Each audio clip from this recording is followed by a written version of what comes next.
Winner of this will move on to the lightweight final. Very gentle handshake. And we see a double pull to kick things off here. Now, I know we talked about the difference in strength going from featherweight to lightweight, and what Matheus Gabriel might have to deal with. Lucas Valente is a strong competitor. Yes, yes, definitely cuts a bit of weight for this. And you can see it out there to pair when they stand next to each other. There is some lbs in between the two of these guys. Absolutely, there's a level of thickness in the body, the body composition of Lucas Valente. I even remember him competing at middleweight. I don't think Matheus's expression has changed this entire tournament. Very serious look on his face. On mat number 3, we have the featherweight semifinals representing Team Oregon. And I think if anyone is comfortable in the double pull scenario, it would be Lucas Valente. Thrives playing guard, does a lot of this. Matheus Gabriel, I feel, is more rounded, but almost avoids the double pull at times. Once that was an adjustment he made going into this division, though, having to make that adjustment, like, okay, I'm gonna have to become more okay with this. Not that he wasn't necessarily okay with it before, but like, I'm gonna have to do this a little bit more, just because it's a heavier weight division. I need to be spending more time draining these fights on and seeing how much time I can take away from my competitor.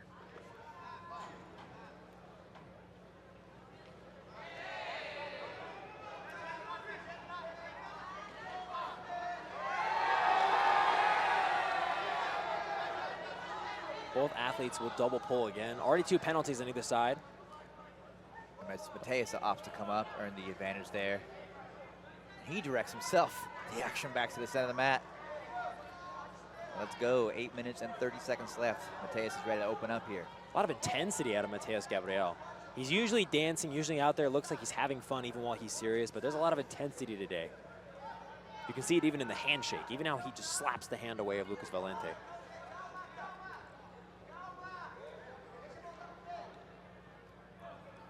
Here we see the flexibility of Lucas Valente start to show itself as he beckons Matheus into his guard. Matheus seeming to favor this cross grip, right hand on right leg.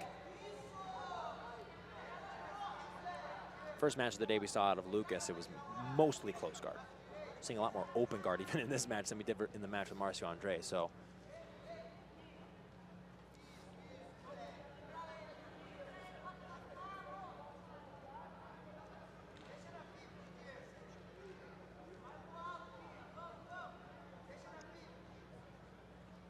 Oh, Valente shoots up a triangle.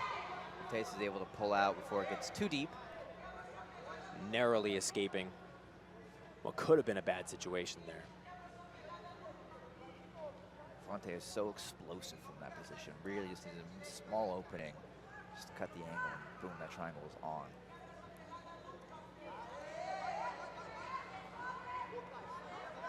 Interesting, threatening the sweep there. Perhaps maybe just to get under the leg like he's doing now.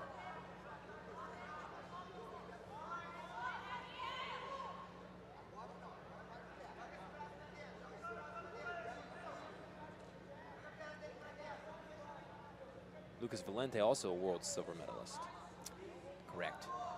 Had the interesting, like we were talking about earlier with Levi before, being getting DQ'd in his first year of black belt. That was what got Lucas Valente all the way to the semifinals. That's right, and then Valente went on to face Lucas Lepri in his final. Now with the decision, actually, I want to say. Yeah, it's a very close match for your first year of black belt too. So here we see him again on his way, looking for his chance to get in that world's final one more time.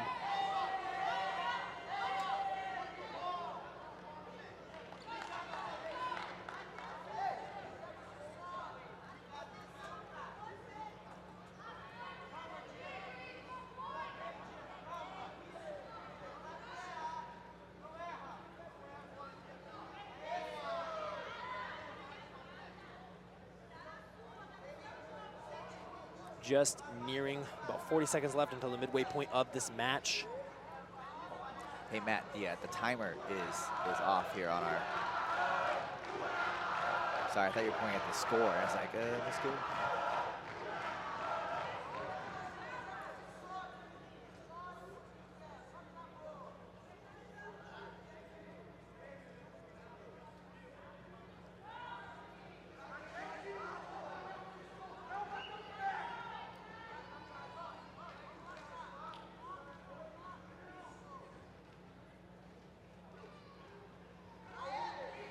Ooh, looking for a possible steam lock over the top, forcing Matheus kind of forced to roll there. Now Lucas potentially looking for the back. Both athletes in a weird spot here, looking for the back on either side.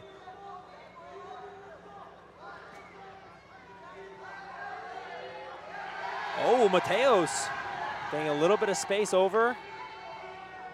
Right back on it too. There's a bit of separation. Matheus connects once again, has a nice pants grip, going for the collar. Valente able to recover though. For a moment, the back was exposed, and we are just down to 4 minutes and 30 seconds left on our clock here. Not 32 seconds, 4 minutes and 25 seconds rather. Now engaging a lapel guard is Lucas, still down by an advantage. A really good back take attempt earlier from Matheus Gabriel. That's a lot of change, and no points on the board for any of that for either athlete, but great moments all the same. Lucas Valente now wrapping up the lapel here of Matheus Gabriel. This is where he would love to be. He's getting into his game. This is a very powerful attack. We saw him engage on Marcio Andre. Marcio did a great job preventing Lucas from getting his knee over the knee of his opponent, right? So we're gonna see it now. He's made the grip switch, or so it seems. And if he's able to make the grip switch all the way, beautiful job of Matheus Gabriel to get his knee out.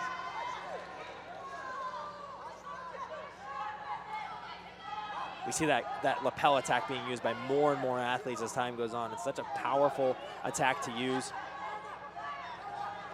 Oh, I potentially see slipping out of a foot lock. Gabriel going for a 50-50 armbar. He hit that yesterday to make it to day 2. So good at that.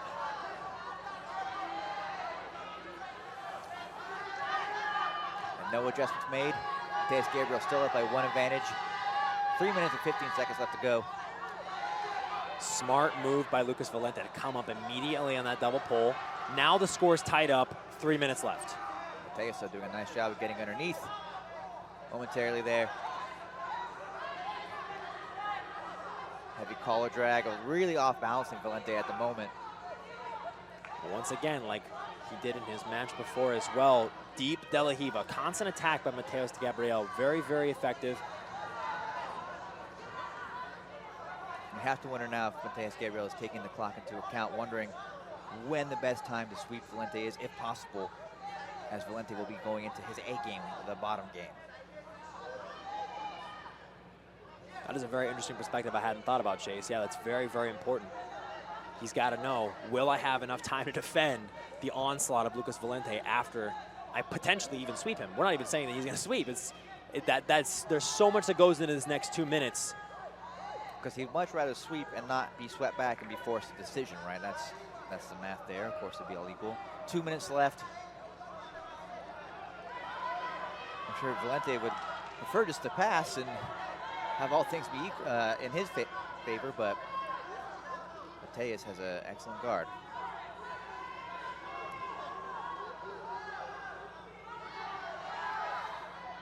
And let's say, Chase, the match doesn't score, or the match doesn't improve score at all. It stays tied.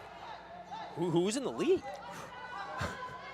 That is a tough question. I'm glad I'm not out there.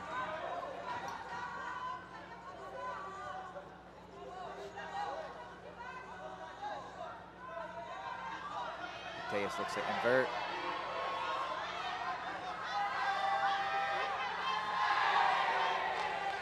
This is a really powerful position. He's made a lot of things happen from here before.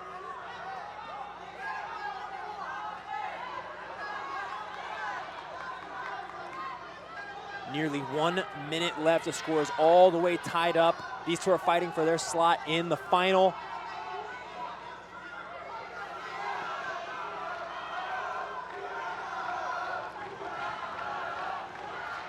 The hometown crowd here really get behind Matheus Gabriel. Checkmate HQ, of course, is down the road. Matheus inverts and does such a good job. After he inverts, he keeps the legs locked and he finds the other leg. Quick look at the clock. He sees there's 35 seconds left, and now explodes with all of his might. Underneath the hips once again. Now he's in a great position to sweep, looking to wrap the lapel as well, or at least grab the collar.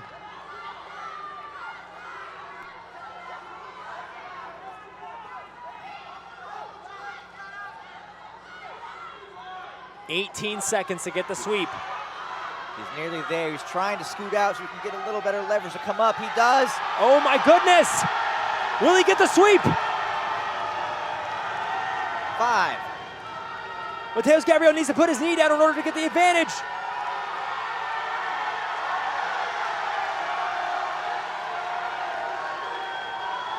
One side referee gives the advantage, but the other two do not agree. It is going to go down to the judge's decision. What an incredible end of the match.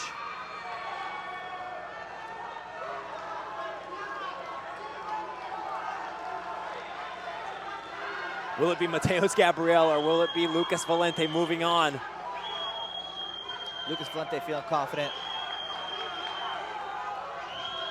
Matheus Gabriel showing some great respect there between both athletes. It's all coming down to this.